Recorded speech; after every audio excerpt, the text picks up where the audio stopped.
Para na. Hmm. Welcome back to another episode of NBA Children Club. First, we will check out the ABA Bowl, and now we're still set and ready to go. And now, second game of the day here in Denver, Colorado, at Pepsi Center, as the Nuggets host the Boston Celtics. And for this game, the Nuggets are going to use the alternate jersey, and the Celtics are going to use the white jersey. And that'll do it for now. This is Andre Kenshin.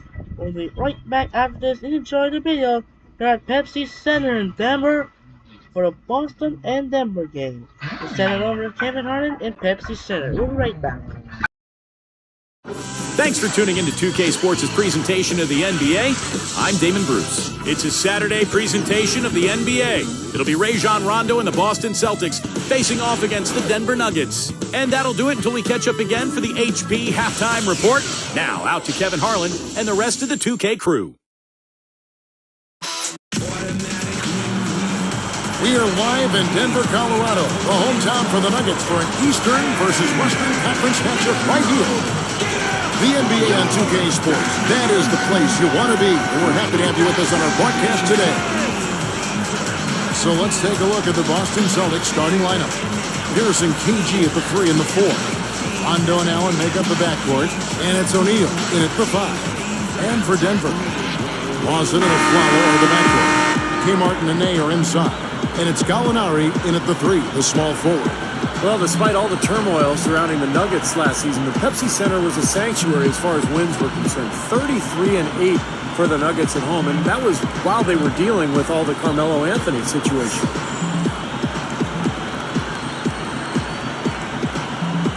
So the Nuggets win the tip. Here's Martin. O'Neal is tagged with the reach. That is his first foul of the game. And Denver has always been a tough place to win for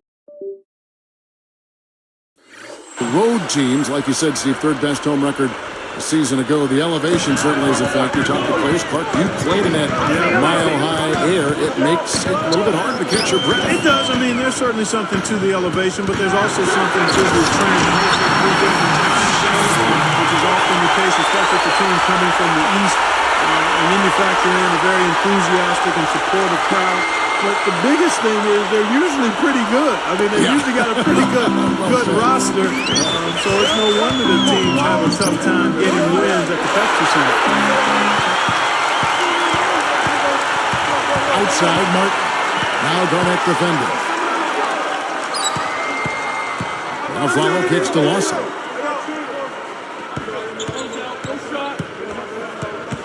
6 to shoot.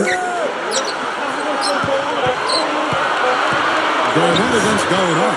Gets it to go. Have somebody as dependable as he is on the offensive end, that's extremely invaluable to this team. Let's catch up with Doris from the sideline. Hey, Kevin, when George Karl and I were able to chat a moment ago, one of the things he and his players take pride in is that they put just as much effort into rebounding on the offensive end as they do on the defensive end. He wanted us to watch just how hard they work getting position on the offensive end of the floor, guys.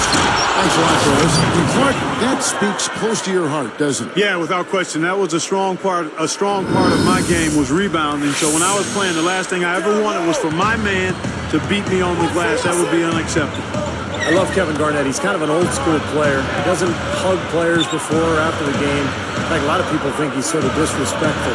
But he just wants to win. He is a nasty competitor. Now, here's Nene. The 3. And Aflalo gets the 3. The easiest way to do it sometimes is with the bounce pass. Here are the Celtics with the ball. It's a 3-point game. You talk about Kevin Garnett, and Clark just talked about his demeanor on the floor. One thing's for certain, KG's between those lines. The last thing he's thinking about is making friends. Yeah, he's got plenty of bark and bite to him.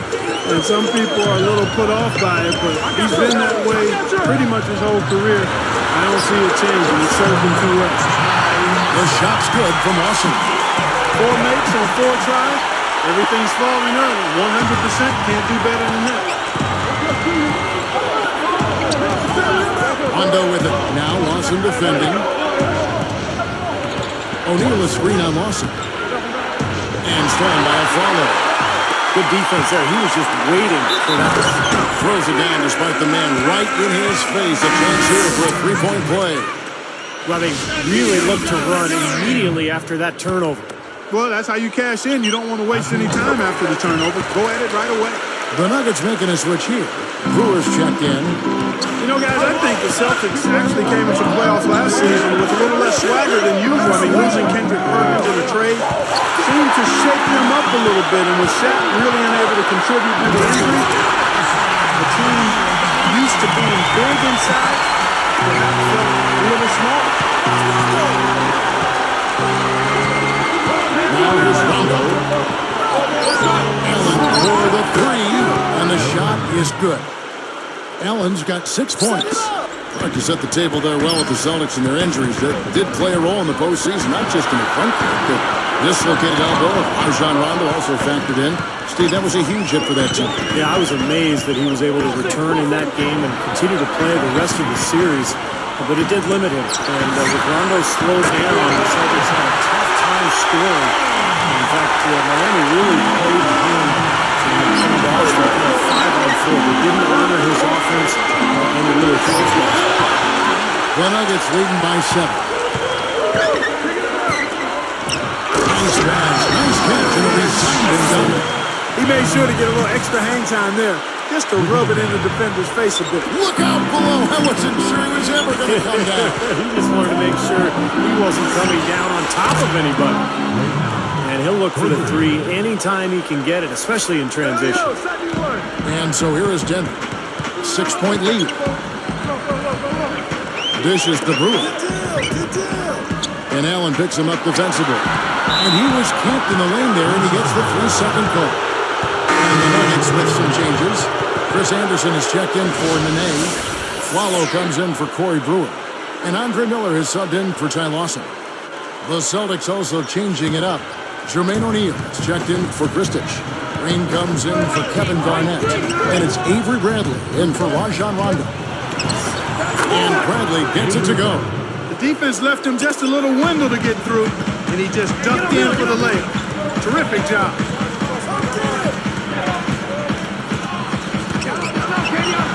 Outside Martin. He's picked up by O'Neal. Celtics trailed by 4. And stolen by Fowler. Now the dish to Miller. Out of bounds. And they'll keep possession. They took a gamble there to try to disrupt that pass. Yeah, he couldn't quite get a hold of it, but still a nice play. 15 seconds left here in the opening quarter. Fires top of the key. One shot is good that time. Now Green.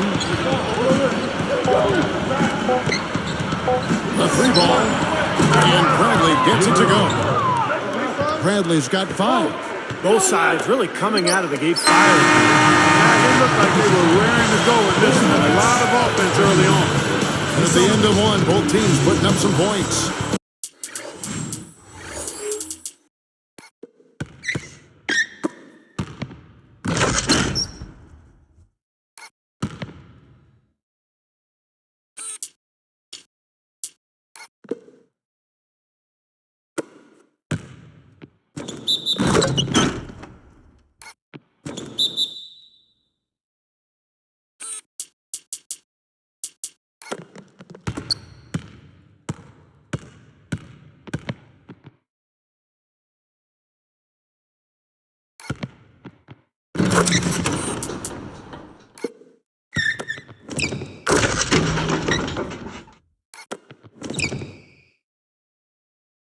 The Nuggets on top, leading by 3.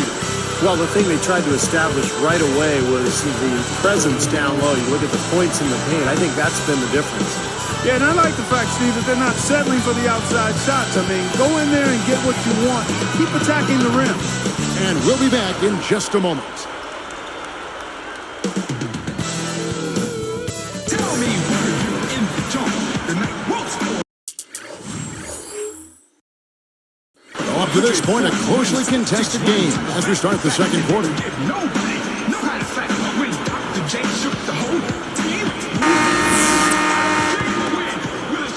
Celtics trail by 3.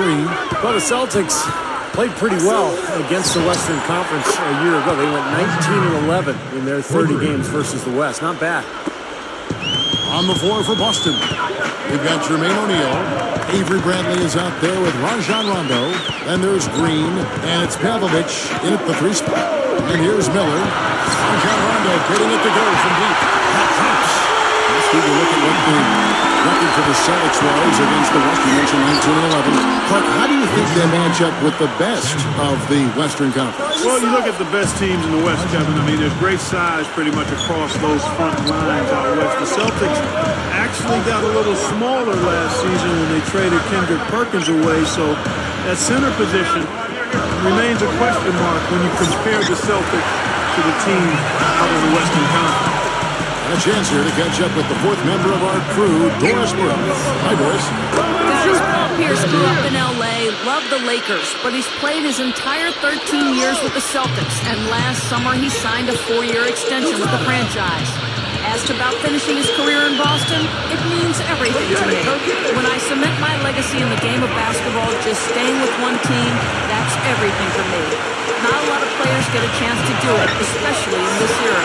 I've been expressing it the past 5, 6, or 7 years that I wanted to be here for life, and now I have that opportunity. Guys, no question he'll go down as one of the Celtics' all-time greats. That he will. Thank you, Doris. And it's been a long road for a guy taken 10th overall in the 1998 draft. And here is Chandler. Rajon Rondo getting it to go from deep. Tipped away. Picked up by Harrington. And again, Rajon Rondo. And it's a 3-point Celtic lead. That's why you push the ball. You score before the defense has a chance to set up. Exactly. They had the defense on its heels that time. Now here's Chandler, but they get it back. Afflalo. That's good. Been a little too easy for them inside, hasn't it? Yeah, I think so, Steve. I mean, they've really dictated the action in the paint. That's been their focus, and the defense hasn't mounted much resistance at all. He was really a non-factor in that first quarter, but he's found a way to step it up here. Here's Denver now. They trail by 3. And Rondo's offensive production in terms of scoring took a little bit of a step backwards a season ago, averaged 11 points per game compared to 14 a game the year before. And of course, his assist totals were up as well. So the Celtics call timeout. They're first. Steve was talking about Rondo's scoring. I think last year he made, a note to defer perhaps more as a scorer. And I think he understands that with the weapons he has around him, Hall of Fame caliber scorers, and Ray Allen, Paul Pierce, Kevin Garnett, sometimes the best thing a point guard can do is get out of the way. A lot of the points they've given up have come on open threes like that one. And that has to be disconcerting and frustrating to their coach. Well, they should know better. I mean, they read the scouting report. You can't leave these guys wide open on the perimeter. Took the opportunity when he saw it.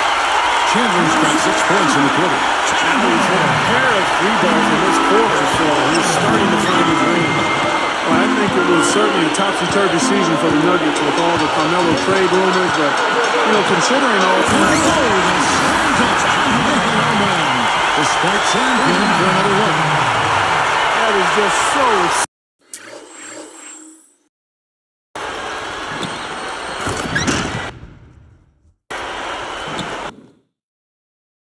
sweet. I mean, power and skill combined to give us that reverse. Where do moves like that come from? Only from players like him, apparently. What marksman? Their backcourt has set the tone for their whole squad. Boston against Rondo. The shot's good from Russell.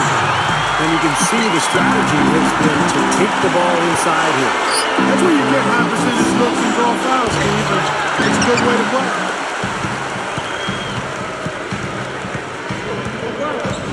Shoots it up. Out to Chandler. Fires from deep. That one falls. Now Russell's feet. And it's a 4-point Nugget lead.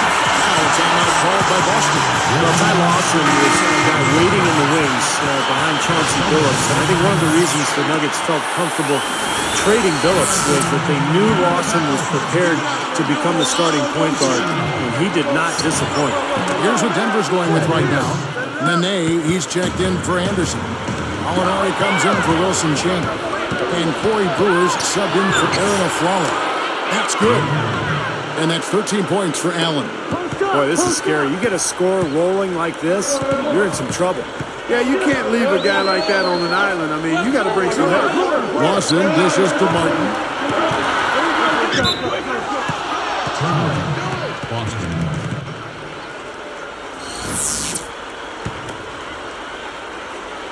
Here comes Paul Pierce. Puts up a three.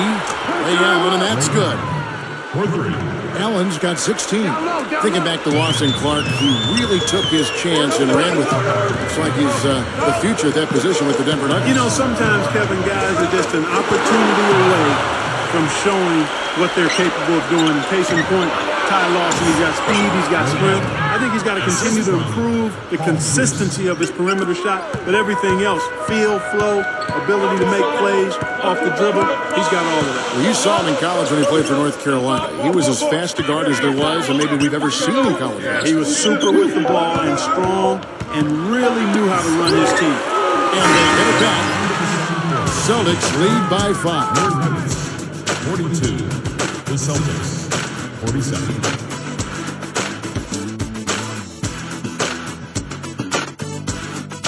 It's Saturday night. We're feeling all right. Let's get to the HP halftime report. An impressive start for the Celtics. Just a once-in-a-season shooting performance we're seeing from them. They're wearing out the twine. Ray Allen's been tremendous in the first half. He's already racked up 18 points and has been on the mark from deep so far. And the Nuggets, they're putting up a fight. Some outstanding minutes from their bench unit, delivering instant offense. We've seen Danilo Gallinari having a superb game. The bucket looks about 5 feet wide for him. He hasn't missed one shot. Can you believe it? Some fantastic play from these two. You can see it early on. Hopefully they can keep it going in the third. It's been fun. And back to Pepsi Center we go as the third quarter is just about to get underway.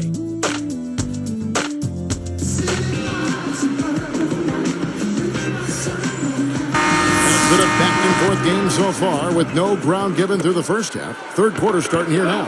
Third quarter action getting rolling right now. Brought to you by Gatorade. All fueled up and ready to go. Here's who's on the floor. So on the floor for Denver. Kmart and Nene are inside. Lawson and Aflalo are the backcourt. And it's Gallinari in at the three. That one falls. And now it's Lawson's feet. Gallinari's got 13 points. George Karl has overcome in his battle against cancer and other issues the last few years, and it's just a testament to how tough a person he is. And let's now go to the sideline. We'll catch up here with Doris Burke. Doris? Hey guys, well, one of the identifying characteristics of the Celtics, one of their calling cards has been their tough defense over the years. Former coach Phil Jackson had high praise for them, saying they're going to smother, they're going to contest, and they're going to body guys. He added that these things he'll have to account for and plan for when facing the Celtics. Guys, not easy to do. Good job, Doris. Boston always near the top of the league in defense. Kevin, I think Kevin Garnett has the most to do with that. He's the anchor down there on the block. I mean, as a team, they've put together one of the best defensive units in the NBA the last few years surrounding Kevin Garnett. When in doubt,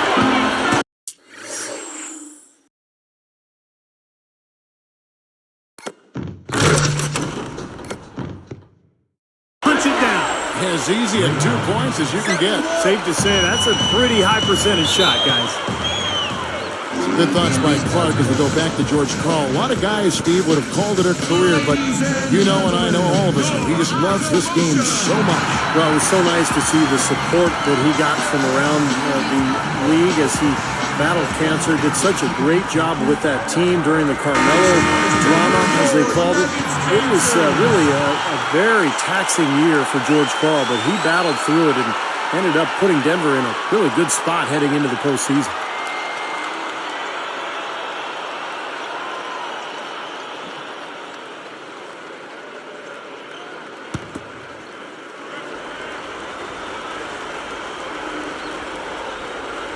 Here's Aflalo. He has 5. An easy 2 points on the layup. Flowers got 7. Coming out strong here in the third quarter. That's 4 for 5 shooting for this team. Guys, if you're a visiting team, I mean, the Pepsi Center is one of the toughest places to try to steal a win. I mean, the altitude isn't helping matters, that's for sure, and it can actually literally take the wind out of it. Lawson kicks to Gallinari. And the shot counts. He's fouled, and it's a chance for a three-point play. Well, I think he's really willing his team on now. He's carrying them. He's doing it all. He's yet to miss a shot. Kristich is checked in for Boston. Good for the three-point play. And for the Nuggets, going back to their home court advantage. You know, leaving off the opposing team, guys, the first sign you see as you go in that doorway is, just to warn you folks, you're a mile high. Breathing, right? And you play there, you saw it. It's hard to breathe here. So now you mix in their high energy. High pace of game that they work for. Wow, what a combination. It's a lethal combination to see on the road team. And they're too deep at every position, guys, so they can really put some pressure on you at both ends of the floor. That was a fabulous job in using his body there. He leaned away from his defender and then knocked it down.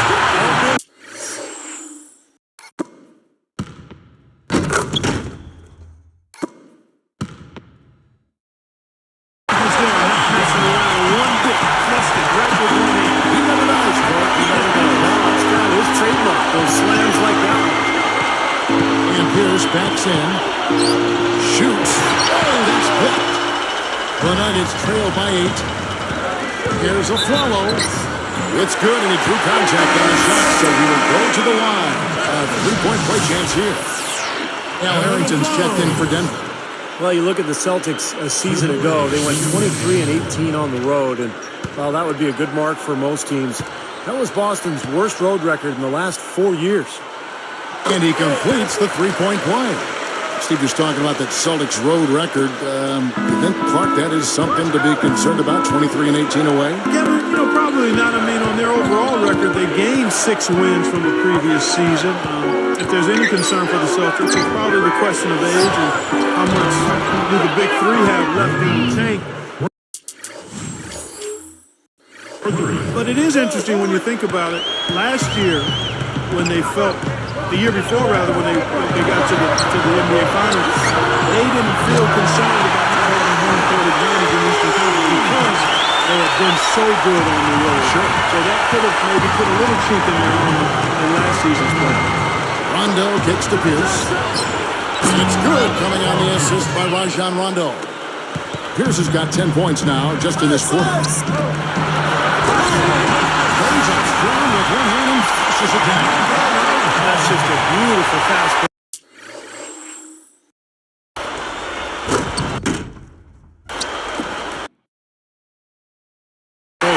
Definitely. Textbook all the way to the nice finish at the rim.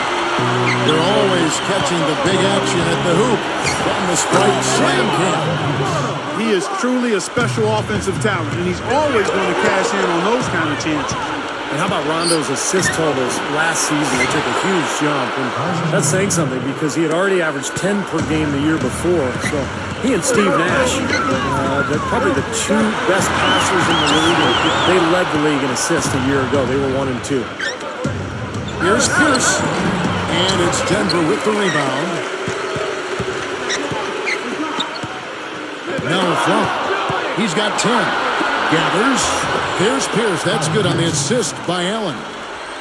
Allen's got 6 assists in the game. Get back to Rajon Rondo. You could see, Clark, he was trying to pass more last season to be the playmaker for the Celtics. Yeah, he's always a great facilitator, but he took that to a whole different level this past season. And he kind of went out of his way to pile up assists. I think he has to balance it. He's got to continue to add to his scoring ability and his perimeter shooting game, but he certainly is a terrific setup. It was a gruesome dislocated elbow in the playoffs against Miami, and we didn't get to see the full flavor of what Rondo could do. That's right. We've seen it in the past, though, and as long as he's healthy, we're going to see a lot more of it in the future. Here's Lawson. He's got 8. It's stolen by Green. Already he has 5 turnovers so far, and it's not the strongest game for him in that regard. Lawson against Bradley. A baseline J. And another basket for Boston. He got that one, but he hasn't been producing the way we're accustomed to. He needs to look for a shot a bit more. Lawson outside. And there's the 3-second call. This one on the defense. Shooting. Ty Lawson. Shooting 1. I'm good. You stay. I got him. Slip. And he shows the focus there, nails the technical.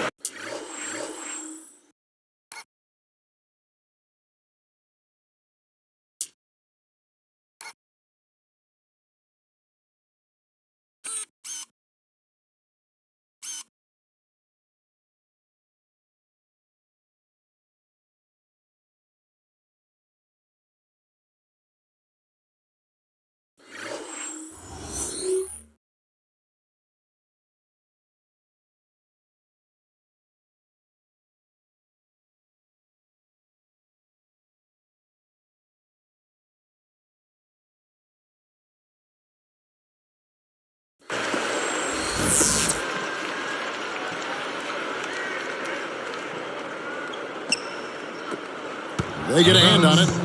Out of bounds. And they'll keep possession.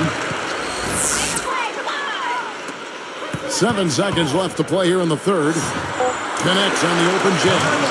Lawson's got 7 points here in this quarter. Here's Bradley. He drained the shot right at the buzzer. Cold-blooded. I mean, that's a big-time clutch bucket. That is a prime-time play, guys. He got himself squared up and knocked down the shot, no problem. Well, through 3 quarters of play, down double digits, it may be difficult to overcome. Ray Allen really has his fingerprints all over this one. Well, you might want to draw up a couple plays for him because he's been great from the outside. Yeah, you know what, Steve? It's like there's nobody else in the gym the way he's shooting. I mean, sometimes you get in that zone from deep, and I'm sure you've known about it and done it in your past, but he's in that Steve Kerr zone. From the Pepsi Center in downtown Denver, we're back in a moment.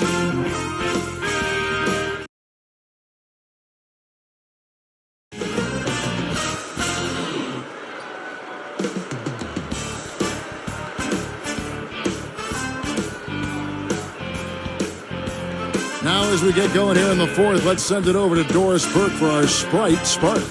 Kevin, for that great stretch the Celtics just put together, they get the Sprite Spark Award. They've been in total control here and keep finding ways to move the ball, spread the floor, and continue to put points on the board as they widen the gap. Thank you, Doris. Looking at a statement with that big run, Clark. He sure did. I mean, actually, this team has what I like to call spurtability. Clark, that's becoming one of our trademarks right there. Without question. We're all over it. One of the great basketball words out there. And Clark, I think the defense was sort of shell-shocked by that spurtability. They were reeling. And a look at the 5 for the Celtics to start the fourth quarter. Rondo and Allen make up the backcourt. Sasha Pavlovich is out there with Green. And it's O'Neal in at the 5, patrolling the paint. And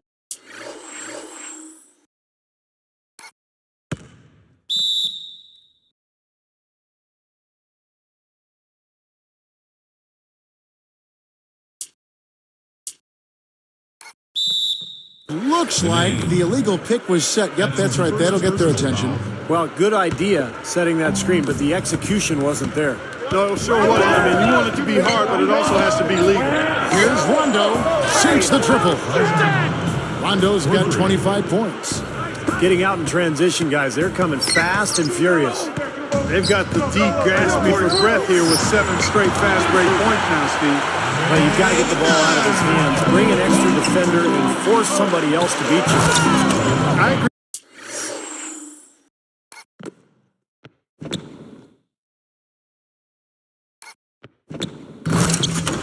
With you. Make him give it up. Well, I'll bet his teammates love playing with him. He's distributing the ball perfectly. Well, he keeps everybody happy, and you know what? The assist numbers don't lie. Don't let him shoot that. Poked away. Well, it's too bad after such an efficient first half. He's starting to turn the ball over here in the second.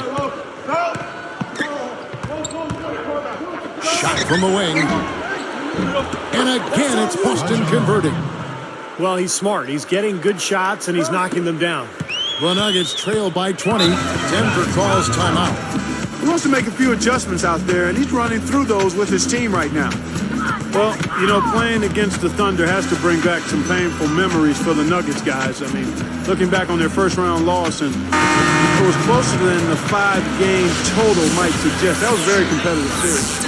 Gallinari, he's checked in for Denver. Flalo comes in for Corey Brewer. And the Celtics making a change here as well. Pierce is checked in.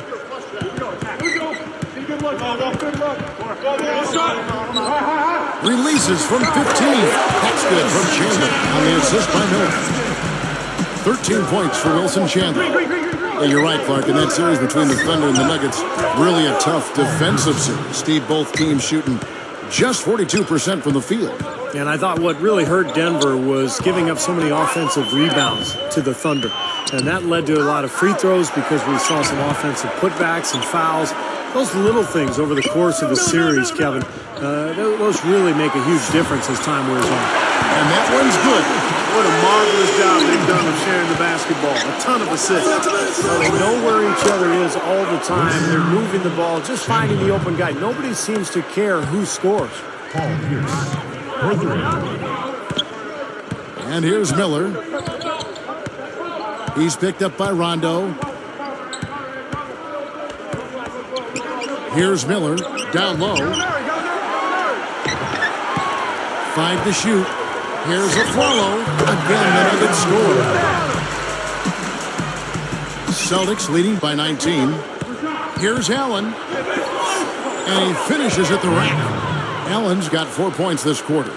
Man, he's got a lot of firepower right now. I mean, what a half he's had. Denver calls timeout. Well, we all know what a fiery, competitive team the Celtics are, with Kevin Garnett in particular. And that's one of the reasons they were second in the NBA in technical fouls last season. For the Nuggets, Al Harrington's checked in for Nene. Martin comes in for Wilson Chandler. And it's Lawson in for Andre Miller. Now the Celtics making a change here as well. Kevin Garnett, he's checked in for Jeff Green. Here's Lawson. He's picked up by Rondo.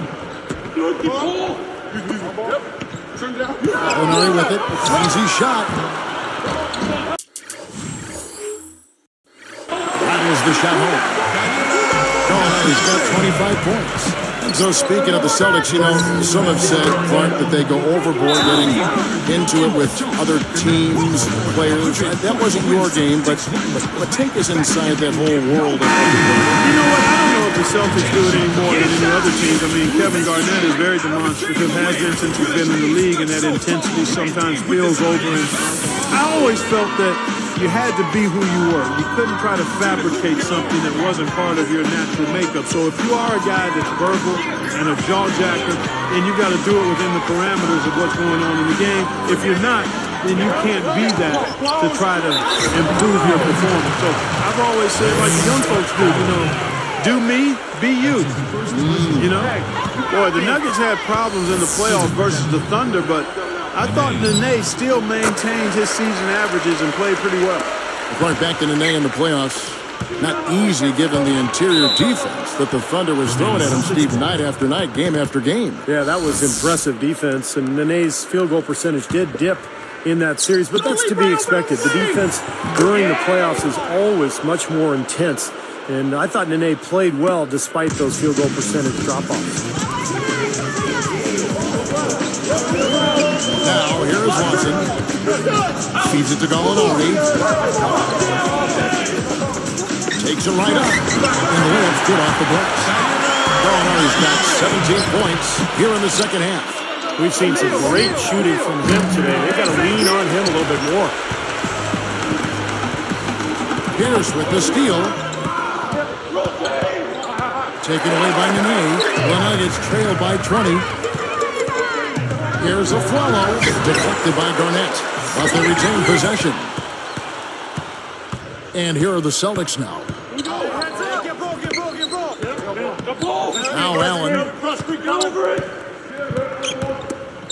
Here's Rondo, carries it from three-point range. Rondo's got 8 points here in this quarter. Well, that's been nice, efficient work, guys, that he's been doing. I mean, we haven't seen him take many bad shots, and that's the sign of a mature, poised player.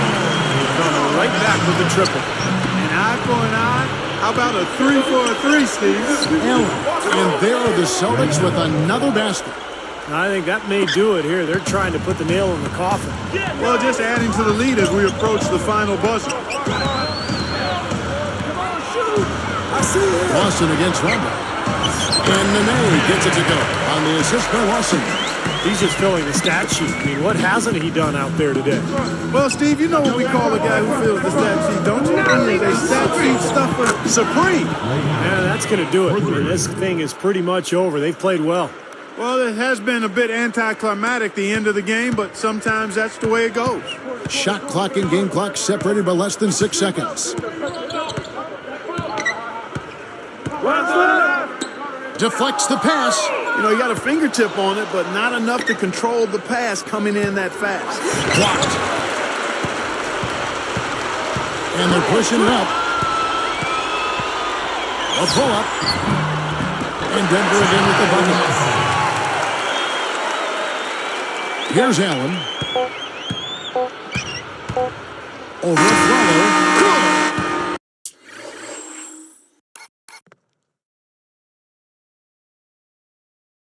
And so it's Boston easily grabbing this one. You know, Clark, every team has a bad night, and these guys might want to watch the tape of this game the next time they have a bad night to remind themselves how dominant they can be. Well, this is one of those dreamlike games for a coach. Well, it's time to say so long. For Clark Kellogg, Steve Kerr, and Doris Burke, this is Kevin Harlan, along with our 2K Sports crew, thanking you for tuning in. Now it's time to present our Jordan Player of the Game, Ray Allen.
And that'll do it for now. This is Andre Henshin.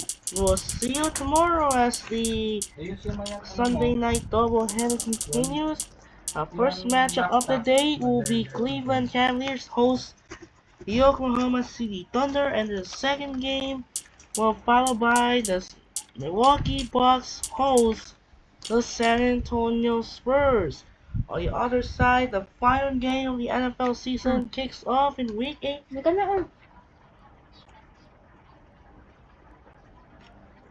Kicks off in Week 18 for Monday Night Football special doubleheader for you. Two of the AFC North rivals in the doubleheader. The Seawolf final will trivia Aaron to the AFC North title for game. The Baltimore Ravens host the Cleveland Browns, and the second game, the Pittsburgh Steelers host the Cincinnati Bengals. And now we're for now. This is Andre Kenshin. We'll see you tomorrow for the double. We'll double here for you.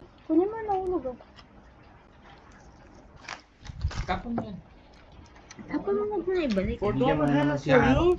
After the Thunder take on the Cavaliers and Spurs take on the Bucks. This is Andre Kenshin. Say so and have a wonderful day. We'll see you tomorrow. Sign up and peace out. Good night.